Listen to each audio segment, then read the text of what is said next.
The autumn of 1941 brought with it a chilling sense of dread for the Soviet Union. Adolf Hitler's unstoppable war machine was marching east, and Moscow, the beating heart of the USSR, stood as its ultimate prize. The Battle of Moscow was not just another chapter in World War II. It was a defining moment, a desperate fight for survival that played out against the backdrop of brutal winter storms and unyielding human resilience.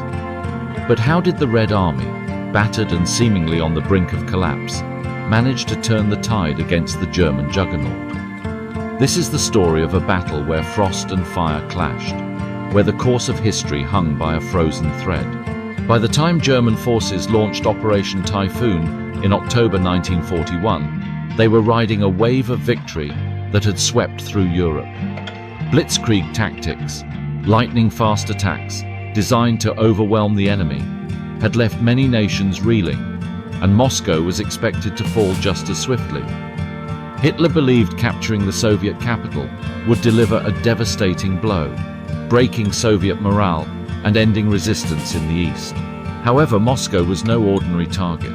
The Red Army, though battered by earlier defeats, showed an unexpected tenacity.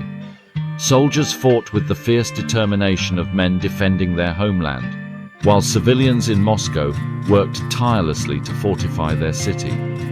Trenches were dug, barricades erected, and every resource, down to the last drop of fuel, was committed to the defense.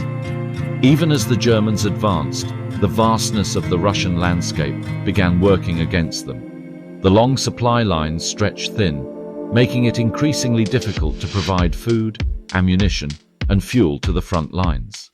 And then came the winter, a winter harsher and colder than any in living memory. Temperatures dropped to 40 degrees, freezing rivers, immobilizing vehicles, and turning weapons into icy burdens. German soldiers, unprepared for such extreme cold, suffered from frostbite and hypothermia. Fuel froze in tanks, rendering them useless. Meanwhile, the Soviet forces, equipped with better winter gear and accustomed to the brutal climate, launched counterattacks that caught the Germans off guard. One of the most remarkable aspects of the battle was the involvement of ordinary civilians. Moscow's residents, from factory workers to school children, contributed to the war effort in any way they could. Some joined the militias, while others worked tirelessly to produce weapons and supplies.